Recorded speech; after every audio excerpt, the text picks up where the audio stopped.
A to B. So you will be coming across, say, 5 to 10 different strategies of how to prepare, and there is no particular right strategy, because any way that you feel comfortable to prepare would be the right strategy, as long as you are covering the syllabus in time.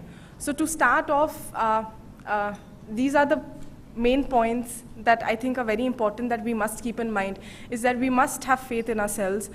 We must have the willingness to put in the extra effort, because trust me, that is required when you want to make it to the top. The competition more or less remains the same, because ultimately what we are all fighting for is the top 100 and the top 200. About the strategy. So if you want to wake up in the morning, and if you're comfortable waking up in the morning, or if you're a night bird, all of that is completely all right. I was thinking that I will talk specifically about some other issues which were very important learning points for me when I was preparing. So I will talk about how to probably prepare your timetable, how to manage your time, how important it is to do our homework well before we go in for the examination, how to go about making notes, which are the books. The question of books will mostly be addressed by all the other participants who will come and talk specifically with you about all the other general studies papers. At the end, we can also take up a little bit about answer writing, because many times once we start preparing for the examination, we always have this apprehension. If one were to even look at the questions that have been coming for the past 2 or 3 years, they are not direct questions where they ask you to write A to Z. Some amount of thinking is required, some amount of extensive reading is required, some amount of analytical studying is required. So even to go about answer writing, there is a very practical and simple way one can go about writing answers and improving the quality of your answers. Not everyone may necessarily say it in a very clear manner, but in any case, we will take up a couple of questions at the end of all the sessions, so that one can understand how to go about answering the questions in the right manner. I will just give you names of 2 or 3 websites. I was just asking some of my friends who've written recently. So they gave me the names of 2 and 3. Okay, all of you all have opened your notebooks. I'll just tell you the websites right now then. There is one website called mrunal.com, mrunal.org. Not .com, sorry, .org. mrunal.org. This is a one-stop shop for all your doubts about syllabus, all your doubts about the material, and other such links that you will be required when you're studying. No, sir. No. Sir, I have the notes in my phone, so just orally. The other is insightsonindia.com. And there is another one called GS Today. That is also a 4th one, GK Today. There is one GS Today and one GK Today. I have heard very good reviews about mrunal.com, because they also have short notes on issues that are included. Yes, sir. mrunal.org. mrunal.org. mrunal.org.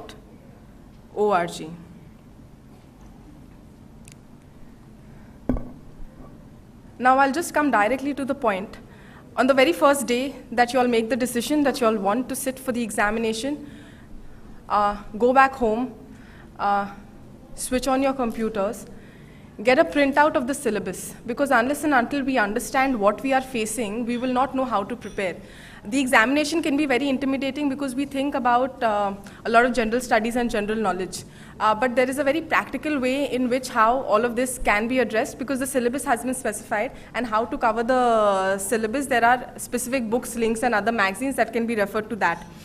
So what I did was that when I started preparing, I will not be talking about the prelims, because if you all cover the mains general studies syllabus, your prelims will be covered, because the syllabus of the prelims is basically a subset of the mains. So you all should not start studying from the point of view of clearing the prelims. you all should start preparing from the point of view that you are going to clear the prelims and you have to write the main examination, because the mains is the more extensive syllabus that one should start studying with. So what I did was that if you all have a look at the syllabus, there are 4 general studies papers, and in each of the papers a very specific syllabus has been given, which has been broken down into bullet points. Now, a couple of hours of reading that is required to understand how much time you might require to cover that particular topic. So for instance, if you're dealing with something like Indian history or world history, maybe we can give about 2 to 3 days for it. So what happens is that once you start allotting the number of days per subhead in your syllabus, you get an idea in how many days you can cover your syllabus. So I used to keep for each paper, when I started studying for the first time, I kept about 1 to 2 months, depending on when you start studying and when you plan on appearing for the examination. You need to break up your time into months, which paper you plan to complete in how many days, and then start further subdividing that and covering that on a daily basis. I'm talking about timetable because it is extremely important to have a timetable in front of you when you're studying, because it sets your daily target, it sets your weekly target, it sets your monthly target, it helps you cover the syllabus, and it helps you revise after you cover the syllabus. I hope you all are understanding how I went about making the timetable. I thought it might be a useful tip for most of you, because that is the very first question we face, because we do not know how to manage our time between the different papers, how to comprehensively cover all of that. So you all have any questions at this stage that you all would like to ask, you all can just please raise your hands and ask. Anyone? Good morning, ma'am. My name is Rohit. I am doing my BTech third year in mechanical. So, like you said, we have to make a daily timetable. Yeah. So, with our college studies, we have very less time for studying for this exam. Yeah. So, like, we just study the newspaper, or we plan for other books also on a daily basis? How do we go That about depends it, on ma'am? when you plan on taking your prelims. Okay. Because what happens is a lot of people, they take 1 year off after they finish with the graduation, and then take that 1 year off to finish the syllabus and then appear for the prelims. If you're doing it simultaneously, because you are in a third year, you can break up the syllabus over your third year and a fourth year. And right now you can start with reading your magazines and newspapers. All of these questions we'll come to in detail, because I will discuss about that. But timetable management, just the points you all are understanding, right? How to break up, because you all need to understand when you all will be taking the prelims from today, so that if you all have 1 year's time, how to break up the syllabus in those 1 years. If you have 2 years' time, how to break it up. The other thing is with regard to making notes. I made notes for current affairs, and I made notes for my subject. So generally, what the method that I preferred was that after I have finished studying my material once or twice, you all need to focus on making very, very short notes. The mistake we make is that initially we are all very excited to make notes, and we end up making really, really long notes. But you all need to be able to break up most of your issues and most of your topics and subjects into flow charts, so that most of it gets covered in a very comprehensive manner within 2 to 3 pages, because later on when you start studying and when you start revising, it is basically these notes that will be helping you the most. Another thing is about the integration strategy. When we start studying for the examination, do not look at any issue in isolation, but just try to understand how various issues could be linked together. So for instance, we can link development to the environment, to the administration. We can link history. We can link history to geography. We can mix science with art and culture. So you need to have that in mind when you're studying. All the various syllabus, whatever integration is there, that is what you should be focusing on.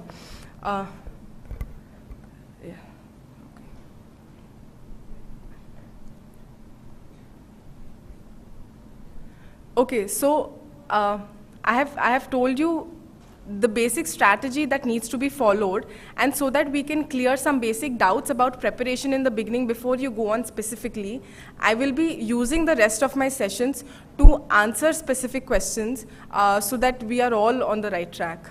I think the house is open for questions. Whatever questions y'all have, y'all can start asking with that.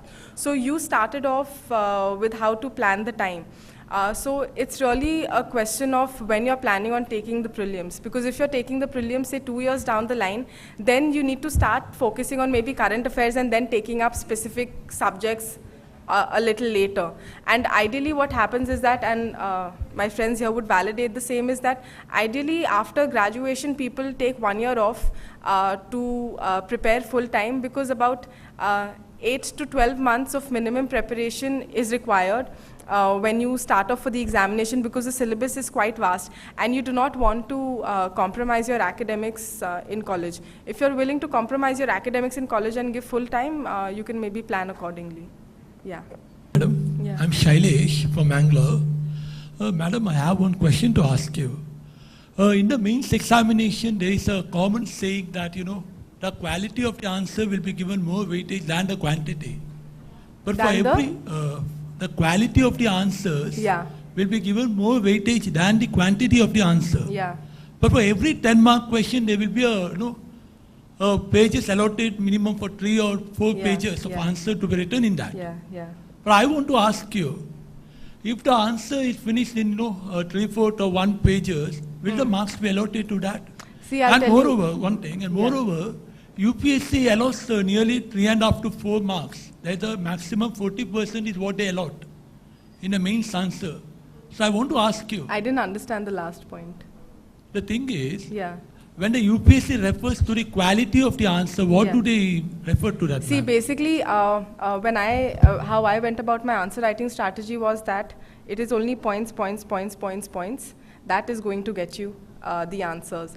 That's going to get you the marks. So you need to maximize the number of points and ideas you're putting forth compared to the number of words. So quantity can be analyzed in terms of the number of points you're putting forth or in terms of the number of words. So you need to maximize the number of ideas you're giving in a particular answer per 100 words, per 200 words, per 300 words. So your focus should be on having as many points rather than focusing on the quality, because quality can be judged in terms of either the quality in terms of your analysis or the quality in terms of the beauty of your language. How you write in terms of language doesn't matter as long as your points are there. So, One more thing. yeah. When the question takes place, do they expect that certain keywords should be there in the answers? Do they expect the? Certain keywords. Like Key- how in the graduation evaluation takes place, Yeah. even in the UPSC evaluation. See, I will not be able to answer too much about how they evaluate, because I have not met with people who evaluate the UPSC, and how they exactly mark. But the one thing that I can tell you is about having quality in terms of analysis and having quantity in terms of points and facts. No, ma'am, the reason why I asked this question Yeah. is because when we refer more than one books, we get different ideas from different authors. No, see, in that case, what one must all do is that you should have one book to cover one particular topic. Like you should have one parent book, and you can use other books and materials as references. And you should use the internet frequently to enrich your ideas and your knowledge. So you should not study all the books extensively. You can study one book extensively and supplement any additional or new information with the other new books that you will pick up subsequently. You don't need to see whether you study 10 books once or one book 10 times. I think it's better that you study one book thoroughly 10 times. You will get a lot more points and understanding and clarity from that, rather than to just running to understand each author's point of view, because at the end of the day, you have to present a very balanced answer. And the answers that are expected are not rocket science. 1 or 2 books will cover most of it. Thank you, ma'am. Yeah. Good morning, ma'am. Yeah. This is Jai Swami. I'm working for lecturer as a government polytechnic would be Yeah. lecturer. Okay. So then, see, my point. Still, I am dilemma with the optional subject. So can you please give me a hint to how to select optional subject? So as Okay. I'm doing, I did mechanical engineering. So Yeah. I'm dilemma with whether I should take mechanical subject. I mean See, mechanical engineering as yeah. optional or. Okay. See, generally, when it comes to deciding the optionals, one can take their own subject if you're extremely comfortable in it and you think you're confident. So a lot of people with the science background go in for engineering subjects because they're very confident about the knowledge and understanding of it, and because science subjects can be very scoring.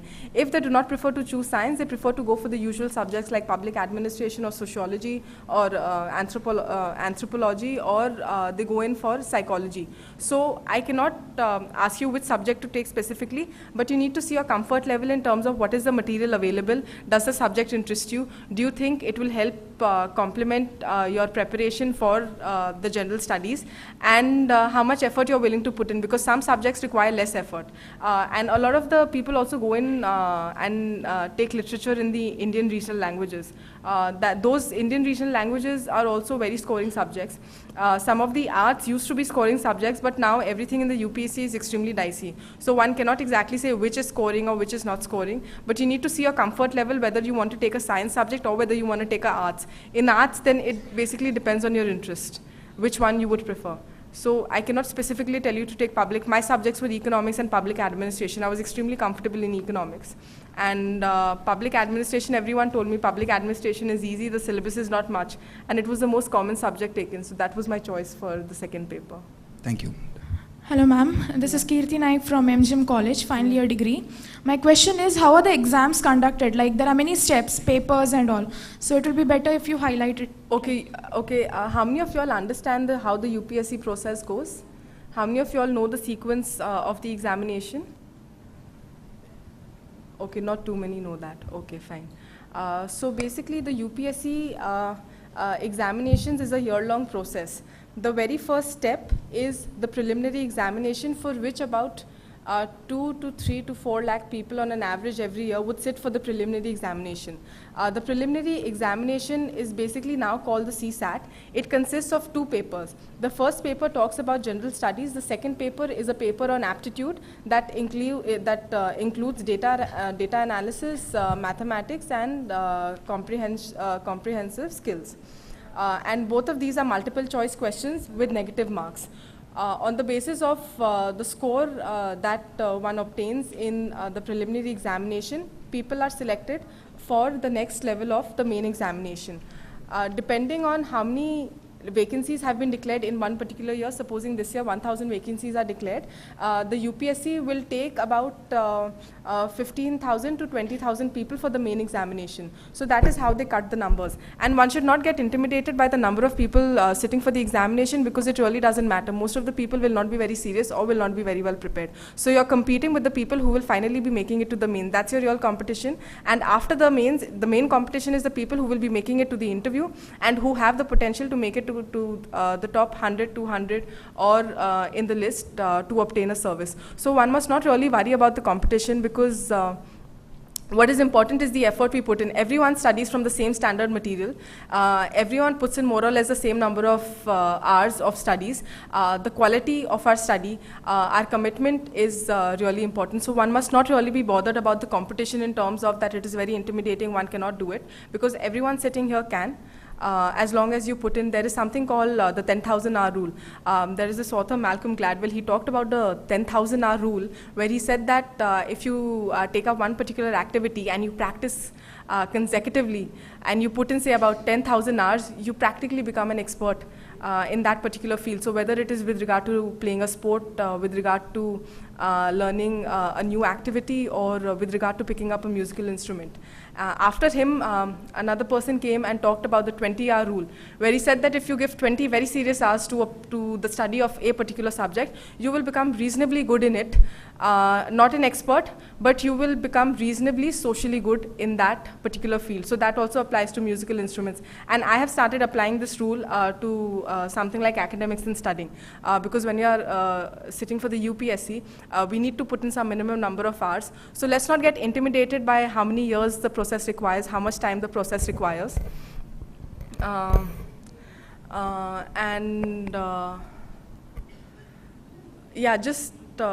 Yeah, so I was talking about the preliminary examination. So after the preliminary examination, after about 3 or 4 months, you will be called for the main examination. For the main examination, about 15,000 people will be sitting. In the main examination, now the present syllabus is such that you have 4 papers in general studies. All the 4 papers will be individually covered by the participants who will be coming in later. In all the 4 general studies paper, the syllabus has been very specifically broken up into various aspects regarding Indian history, world history, Indian geography, world geography, science and technology, economics, current affairs, India's security issues, India's development issues, and we also have this new concept called we have this new paper called ethics. Ethics is a very new paper for what you should do is that in most of these you can pick up past year questions and practice with that. After the main examination will get over. Your prelim will be held in June, July. Your main examination will be in December. Your results for the main examination will come by February, March, and you will have your interviews by the end of March and in April. That is how the timeline goes. After the prelims, you get selected for the mains. After the mains, you get selected for the interview. Interview is about 275 marks. After the interview, on the basis of the total marks in the written and the interview examinations, prelim marks do not count, but there is negative marking in prelims. Prelim marks do not count. Mains marks are extremely important. They decide the chunk of the points that we get. And we have about 275 allotted for the interviews. Another paper that has that is there is with regard to essay. In essay, the strategy to follow of how to answer the essay question is more or less the same of answering any other question, because in essays you will be given a choice of 3 to 4 topics from which you have to write about 1,000 to 1,200 words in each of them. And what you need to, you must keep one thing in mind is that when you're answering your essays, you must have, the introduction, body, conclusion, all that is something that everyone will say. And apart from that, you also need to understand and analyze the issue from both points of view, have a reasonable positive conclusion. And once you start getting into the process after 1 or 2 months of newspaper reading, magazine reading, you will understand how to go about the essays. And even if you were to have a look at the past year questions, try attempting some of the past year questions. Your knowledge level right now doesn't matter, okay, because most of the questions can be analyzed and points can be evolved commonsensically. So pick up one particular issue, see that from whatever little reading you may have done till date, how is it that you understand the issue, how is it that you think you can answer that particular question. Because once you do that exercise, you understand that what gaps you have, how much more you need to work, how you need to go about understanding a particular issue. And once you have attempted trying to answer one particular question, when you come across that issue again, or when you try to answer a similar question again, you are able to improve automatically by your own self. You do not need an external person to come and tell you how to improve. You are able to improve by yourself. So the procedure about the main examination, the preliminary, the main and the interview process, I hope it is clear. The other thing is I will recommend all of you to also that the UPSC government website and also the KPSC website. If you log on to the internet and have a look at the website, the calendar of events of all the examination is given along with the syllabus. So when you start preparing for the examination on the very first day, I request all of you to please keep a copy of the syllabus in hand with you. Every single moment that you are studying, each and every point of the syllabus should be internalized in your system, so that whenever you're doing any reading, you understand which reading is more important than another. And this counts especially for current affairs when we are doing newspaper reading. Because when we start answering questions, when you were talking about the quality of answers, another reasonably good way to improve the quality of answers is when you're improving the quality of your answers by including current facts and figures in your answers. And in newspapers, one would realize that if you're reading newspapers over 10-15 days, one issue will be more or less covered quite comprehensively in all the editorials and in also the news tidbits that comes in the regular columns. For newspaper reading, please do not make notes every day if that is all right with you. If you all want to make notes every day, you all can do that. What I used to do and what really helped me was I used to make notes after 15 days, because after 15 days I know which issue is important, which issue is not. And I've already done my reading. So when I'm making notes, I don't need to spend too much time making extensive notes. I can just write some keywords that will help me, that will remind me of what the issue exactly was. So I used to cut the newspapers and I used to club similar issues together, and then at the end of it, I would go through those newspaper cuttings again and then make notes as I see fit. Because on a daily basis, every single news, especially in the beginning, because we are quite gullible and innocent when we start off, in the first few weeks. We are all very excited and we take 2-3 hours to make really long, neat, extensive notes. But seriously, do not make that mistake, because what really matters is the quantity you're covering, and you need to look after the quality also. So in newspaper reading, you all can keep the cuttings on a regular basis. If there is someone at home to help you, you can just delegate the work of cutting the newspapers or sticking them in notebooks to them. But go back to the cuttings after 10-15 days, because another mistake people tend to make is that once they've read the newspaper, they do not end up going back to the same issue. So it gets relegated to the background. So you must keep that in mind. Every 15-20 days, have a look at the newspaper readings again. It's a revision for you. It helps you understand issues better, and it helps you put all the issues in perspective. Yeah, the next question, please. I'm Arunab. I'm a third-year engineering student from MIT. Actually, my question is very rudimentary. I just wanted to ask you if there is any added advantage to somebody who has a better handwriting for the mains exam, because preliminary does not have active questions.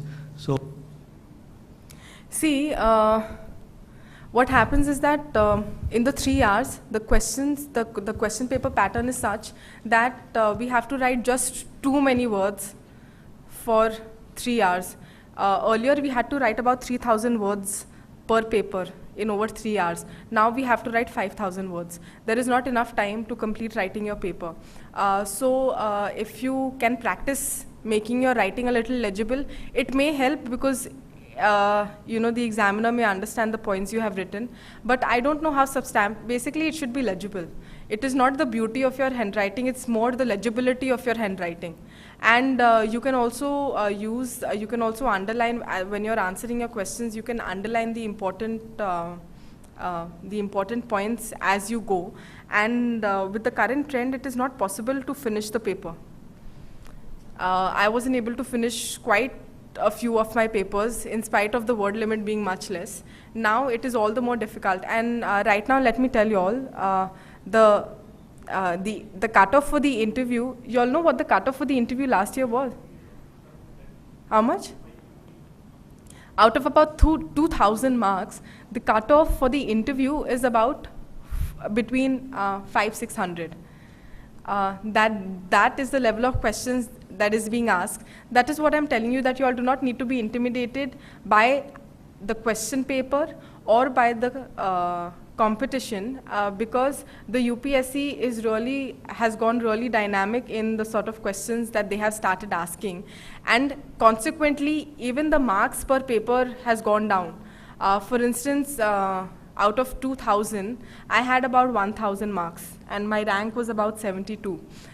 In the subsequent year, the cutoffs went even lower for similar ranks, and in the subsequent year a similar trend was seen. So the question papers are changing in such a manner that do not expect that we will score 80-90% like we used to in school and college. That is not how the trend is. So you need to focus on covering your syllabus, putting in the effort, and leave the rest to God and or the UPSC. Hello ma'am, Yeah. I'm Purnima, primary school teacher. My question is, in interview, what type of questions they ask? Means according to our... Okay, see, I'll get into the facts of how the UPSC examination is structured. When we fill up our forms, we have to fill up a form at each stage. We have to fill up a form for the prelims. If we get through the prelims, we have to fill up a form for the mains. If we get through the mains, fortunately we do not have to fill up a form again. We can directly go to the interview board and be interviewed. At the level of the mains, they will ask us a lot of questions about our family, our place of birth, our educational background, the occupational background and educational background of our parents, our educational background, our occupational background. And apart from that, there is this one sheet called the DAF, which basically gets a summary of what our achievements in school or college has been.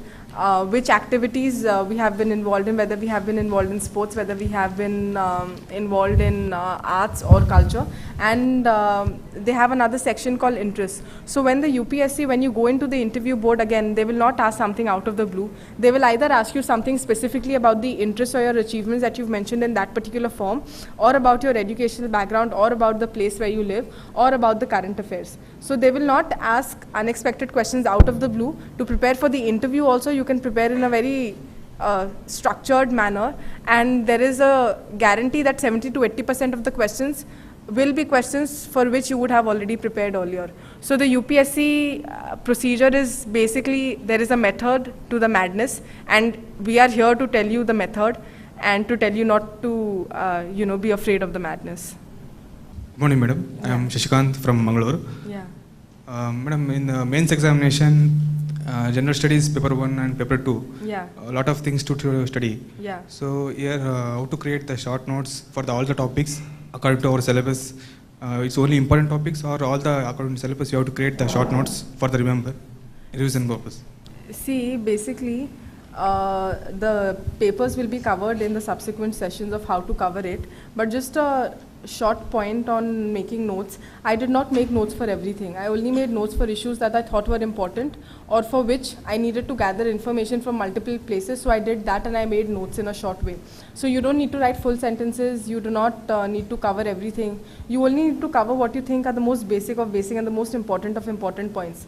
So don't spend too much time on making notes, but spend enough time on making notes, because making notes is something that is going to help you in your answer writing strategy. When you sit in front of, when you sit with the question paper in the examination hall, making notes is going to help you at that time, because you've already practiced enough. I think we've come to the end of our session. Let me just briefly summarize what I talked about. I talked about basically 3 things that anyone requires when you are starting off with the UPSC process. You need to have the faith in yourselves that you all can do it. One must never really doubt. It doesn't matter how much you scored in school or college, whether you took interest in academics or not, because when you come prepare for the UPSC or for the KAS, everyone operates on a clean slate. Your academic history does not matter. What you have done or not done does not matter. Everyone is at the exact same level. The only thing that matters is that you need to have the faith in yourself to keep going and put in that effort. You need to be really committed to cover all the syllabus comprehensively, and you need to evolve a strategy that is specific to you. Do not adopt my strategy, do not adopt another person's strategy or something that you read offline. Do not do a cut, copy, paste of strategy. Evolve a strategy to make a timetable, to cover your syllabus, to select the books, to read the newspapers. That is comfortable for you. Do not go by what anything says. It will take you about 1 to 2 months to get comfortable with the whole process, because once you start reading newspapers, once you do a studying, it takes 2 to 3 months to build up that knowledge base to which we were not accustomed to earlier, because one reads newspapers and magazines extremely casually. For the examination, we start studying newspapers and magazines. So that difference in approach comes. So do not worry about the beginning 2 to 3 months. It does take time to get accustomed to the whole process. When you start off, please make timetables for yourself. Please set daily targets, weekly targets, monthly targets. Every week, keep 1 or 2 days off for yourself to do something that you're interested in, to go travel, to read, to, watch movies, or anything that you all like doing. Don't overwork yourself and don't overpressurize yourself. You all need that mental break. Within the week also, keep 1 or 2 days where you're doing light reading that is more enjoyable rather than something that is more tough and challenging. You need to balance your timetable like that, because you all need to give yourselves a mental break. You're in this journey for the long run. It is not a 2-3 month thing. It is at least a 8 to 12 month process for most of the candidates who appear for it. You all need to sustain yourselves, and you all need to peak at the time of the main examination. Your target here is the main examination and the interview. Your target is not the prelims. Prelims is just a passage that you have to pass through. Your target is the mains, your target is the interview, and finally coming into the list. You all do not need to bother about the prelims. Prelims will get covered in the mains. Practice for your CSAT aptitude. There is a book by Arihant for the second paper of that covers logical data analysis aptitude. data analysis, aptitude, mathematics, and English comprehension. All of these books are available in the market. Y'all can practice from that, give some time of practice for that. Understand, please get in touch with your local library to see which all books they have. If they do not have the books, request them to make those books available for you for preparation. And as long as y'all continue in that linear line and have the single-minded focus for the UPSC and for the KS, I have absolutely no doubt about anyone's ability sitting here. For any other doubts and questions, we will be available at the end of the day also. We'll be having a panel discussion. And after that also, I am in this district for a couple of months at least. If anyone has any issue with regard to the examination, anyone can get in touch with me anytime, drop into my office. My office is in Kundapur. If you ask for the Assistant Commissioner's office or the mini Vidhan Sauda where we'll be shifting, any one of you all can drop in personally, can give me a call. I can give you my email ID. Please make a note of my email ID. And please do not be shy of asking questions. I think too many questions didn't come up from any of your sides right now. Do not feel shy of asking any question. If you all have not been able to ask a question or it has not been answered today by the end of the session, please drop in a mail to any one of us. We will be providing you our contact details. You can mail us at any point of time or you can give us a call. My number is 9482069170. And my email ID is charulata73@gmail. So everyone has an idea about how the examination process works. You all must also go do your homework online, have a look at the website directly to see how the calendar of the examination is structured and what the syllabus is, both for the UPSC and for the KPSC examination. Please do that minimum homework because it is only 5 to 10% of another person's effort that counts. It is 90 to 95% of our own hard work and effort that is going to really take you to where you want to go. All the best. Thank you. Good morning, everyone.